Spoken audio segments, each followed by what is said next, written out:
What's up, YouTube? Capital G here, D&O commentary. Ah, fuck you.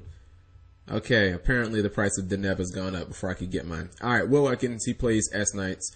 Kenny K plays Infernoids. This is a match that should favor Infernoids, but again, I believe that S-Knights are the best deck in Yu-Gi-Oh! So, I think I better trade or pick some up by tomorrow. So, alright, so he opts to go turn one Giant Hand and then flip over Vanities. Wow. Strong play. Very strong play. You see, Kenny K is, well, he makes Wolf. Well, excuse me, discards Wolf, mills 2. And he mills an Infernoid. This could be bad because, Giant Hand just says no to Lila. You know what I mean? Like, Lila is an easy out to that card, but it just really isn't when you don't have the ability to use any of your monster effects. Looks like he's going to let him use the effect and just hope that, no, wait, even if you mill 2, you only get 200 attack. I thought, for some reason I'm lunching, I'm thinking it's 200 per. This guy can only go to 19, so I guess he's technically no threat to Giant Hand. Now he's milling a lot of it. Oh, never mind. MST for what? MST obviously gets rid of that Vanity's emptiness. And I would assume that Infernoids don't start a chain, and that's why he preemptively activated Vanities. I mean, he still got a 1-for-1 out of it, so it's not like the worst thing in the world. But I believe that this matchup is in Infernoid's favor, just because if you can stop Altier consistently, then you're doing something really good to Infernoids. Alright, so now he summons Petrula, and he activates Monster Gate on Riotin. And he's gonna just keep on milling until he gets a monster that he can... Oh, okay, well, he didn't get that much. I was gonna say, until he gets a monster that he can actually special summon that isn't a Nami. And he gets Blaster. Now, keep in mind... Oh, okay, well, I guess he's just going to attack over Blaster. I was gonna say... keep in mind, he does have that effect of Giant Hand, but he's not gonna use it because... you know, basically, Blaster just says, fuck you, I can run your dude over without ever thinking about actually triggering you.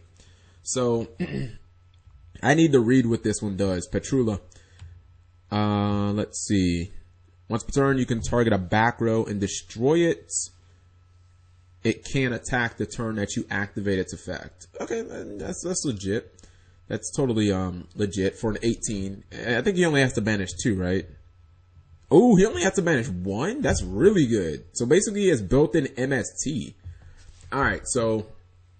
Will Atkins, he doesn't want to use, despite the fact that he has Altier, he doesn't want to use it immediately, or he doesn't want to use it because he knows that he'll just DD Crow whatever the fuck he's trying to summon with Altier. So he needs to take out this card, Petrula, to make sure essentially he gets his effect off without getting DD Crowed. The problem is, if he could somehow, like... If this would die, because Abyss Dweller seems like it would be really strong against this deck if you get all their guys in the graveyard and then you Dweller them. 101 looks like a pretty decent option in this situation. You take the Blaster and then you can attack over the 18 guy. I'm not quite sure what the specific, like what the card is for this situation. Because the Blaster goes to your opponent's hand if you don't deal with it. If you do kill it, he can just resummon it. Alright, so he's going Castel. Castel, okay. Castel probably might be better than 101 because you get, he's going to chain, he's going to chain Petrella.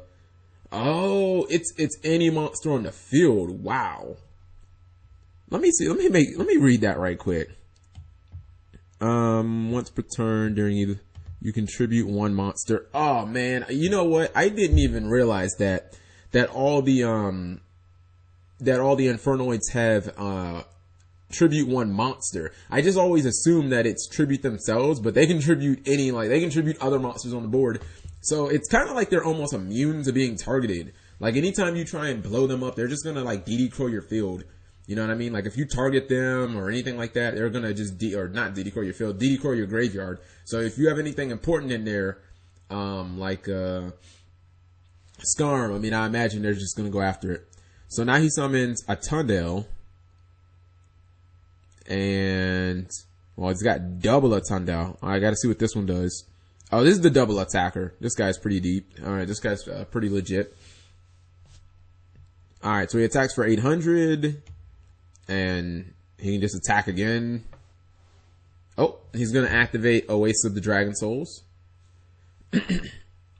He's attempting to go for Vega.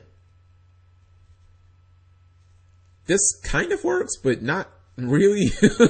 all this does is stop you from getting just killed, because one of those cards is gonna get DD crowed. Alright, so he activates his DD crow effect on Deneb, and now he can still use this guy to double attack. So yeah, you didn't die, I guess, but now you didn't really do anything. Like, you kind of need Soul Charge. I don't know if all S-Knight players are running Soul Charge, but they need to be. I'm sorry, that card is too good. Because now, I mean, if you Soul Charge, you'd be able to bring back like 5 monsters instead of having to run to rely on everything being 1-for-1.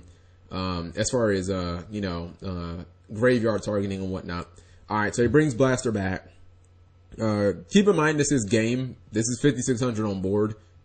So, the smart choice is to attack with Blaster so that you can launch it if need be.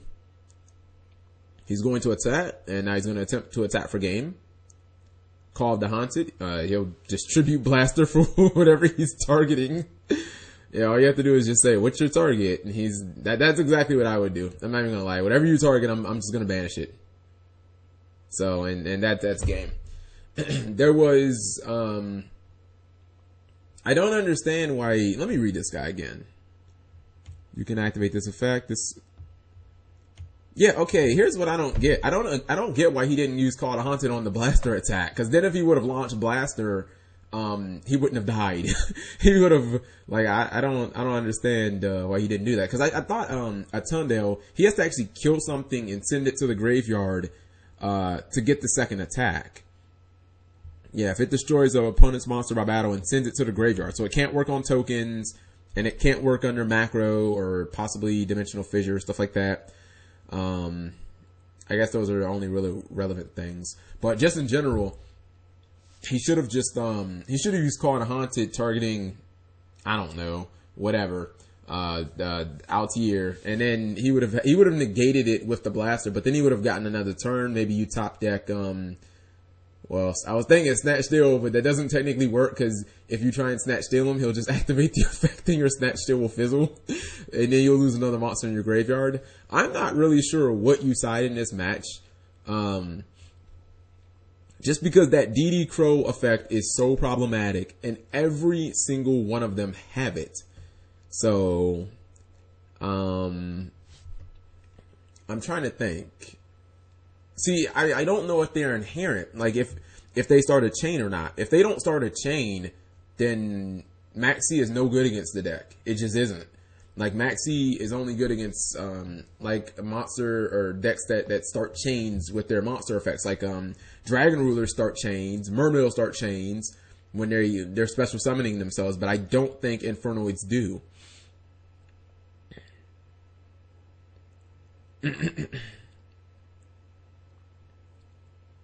He says you will lose to every Klee player you ever play.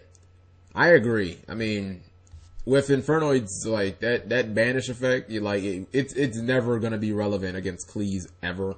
Like, if there was some way that you could banish Sacrifice before it hit the graveyard, maybe, but I don't know. Alright, so he opens up with Vega and Una. I'm so pissed that Deneb is going up. I really think people are starting to realize their tellers are like the fucking, like, they're the nuts. Like, if you tell me Klee is the best deck, I'll say, okay, I get that. But if you're telling me it's Dolls, I don't even think you can really say it's Burning Abyss. Like, I think S-Knights are better than Burning Abyss. Alright, so he goes for the Tsukiyomi play. Getting rid of Alpha Nova. I don't know about that. I think I would have kept my Alpha Nova. I guess he's gonna Rhoda for Altier. Or maybe not. I guess he's gonna Rhoda for Deneb. I would have kept, I don't know. I mean, it was cool that you got Rhoda and whatnot. I just think I would have kept my Alpha Nova. He activates double Upstart. And now He's setting 3. Oh, I guess you could go Soul Drain. Soul Drain seems like it would be good. I know some S-Knight players will side deck Soul Drain. So that seems like a good option. That kind of seems like I mean, I don't know. I really don't think that there are any great cards for this particular matchup. Like Phoenix Chain doesn't do anything because they'll just tribute themselves. That tributing DD-Crow effect is so legit against Sertalo Knights and so awful against Cleese. It is the weirdest dynamic I've ever seen. Actually, I gotta read it and see if it's just monsters. Because if it's not just monsters, then it seems like it'll be pretty good against Niklaus, because then you can get rid of their spell cards. You can get rid of the damn mirrors. Alright, so it's Kenny K's turn. And I mean, don't get me wrong, sometimes the deck will brick. Actually, let me do something right quick.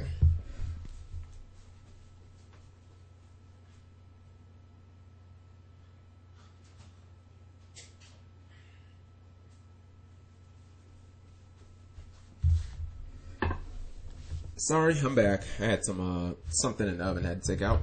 Alright, so he activates Night Beam on face down card. Happens to be Vanity's Emptiness. Damn, MST. See, it's a good thing he didn't why did he leave MST in against Infernoids that play like no back row? Anyways, I guess it was a good thing that he didn't preemptively flip over Emptiness. He would have lost basically all his cards because he would have got blind MST'd. Ooh, this isn't the evac guy, is it? What does he do? Once per turn, you can target a monster and just blow it up. Oh my goodness. Dude, the effects on these monsters are legit as fuck. Alright, so you see, damn, Will Ekins had nothing but MST-like cards. Alright, so now he's going to go for Deneb. And I guess you go Altair, and if your shit gets DD-Crowed, you can at least attack over it. Wait, so this dude only has to banish 1 to summon itself, and he just my good, those are really good effects. Like, I know that they have an evac guy that's legit as a motherfucker. That card is insane. But this guy, he just blows something up. That's really good. I mean, and then the Klee matchup, it seems really good. You just summon and blow something up. That seems like a really, really good card. Like just a nice utility card. And again, you can use all these effects once per turn. I feel like they need one more good piece of support, and then they can be like, or they need ways to get their cards in the graveyard. Like, I know that they have Reasoning and Monster Gate, but those aren't actually their support cards. They're just support cards that they're generic cards that happen to help the deck, if you understand what I'm saying. That's going to be a video, by the way. It's just going to be a big Infernoid discussion. Alright, so Una summoned, and Vegas dropped. I smell Call of the Haunted. Either Call of the Haunted or Oasis Souls. Okay, maybe I was wrong. Like, this card right here, it's kind of been sitting there for like a couple of turns and it hasn't done anything, and I'm just kind of wondering what it is. It kind of smells like Call of the Haunted to me. Alright, so he summoned the Petra. Bottomless Trap Hole. I assume that he'll chain the effect to banish. He did not. For what reason? Wait, aren't these... You contribute 1 monster, and okay. I totally don't understand why he didn't use the effect to get rid of Deneb. But whatever. Bottomless Trap Hole actually put in some work in this matchup. Alright, now it's Trevor time. He's going to attack for 3,500. I don't know if the damage does a ton. Oh, you know what? I don't even know if Trevor does that much against this deck, because if you hit a, what's it called? Well, he's going for Trevor anyway. And there's my homeboy Trevor. Again, we all know I have a love affair with that card. The card is too good. Way too good. Long as you don't hit Blaster, right? Let's see. He hit something. It's an Infernoid. It's the big chicken one. That card is fucking godly. Oh my goodness. Yeah, we're doing that Infernoid discussion probably no later than Monday. Alright, I think this guy, yeah, he requires 3 to summon, just because he's like basically Judgment Dragon. Alright, so now Kenny K seems to be on the ropes. He sets everything so Trevor can't just be, doing his Trevor shit. And unfortunately for him, he's got another Altair, and now he has the Altair train going. And this appears to be another deck that cannot side Shadow Mirror because you play Lightsworn, so you can't really side Shadow Mirror. It's like nobody can side Shadow Mirror. I feel like this duel is almost a continuation of the discussion I posted earlier. All right, so now he's getting attacked a little bit, and he opts not to go in the diamond. Here's the thing: I would think that you want to go in the diamond because then your opponent like couldn't reasoning you, right? Because if he top decks reasoning and hits like a ton of cards, like wouldn't that be just the worst thing ever? So, because if I'm not mistaken, doesn't diamond say you just can't send from the deck to the graveyard? Well, it appears to be inconsequential, as Kenny K obviously just, must have like semi-bricked or something like that, but he started out really strong when he killed the Tsukiyomi. I was like, okay, Kenny K might roll him, but I was gonna say we're gonna get some trash talking here. Anyways, we've got our rematch. Okay, Watkins doesn't want to take it. Anyways, it looked like he was in a good position, but then it all kind of fell apart. Anyways, thank you guys for watching, as always.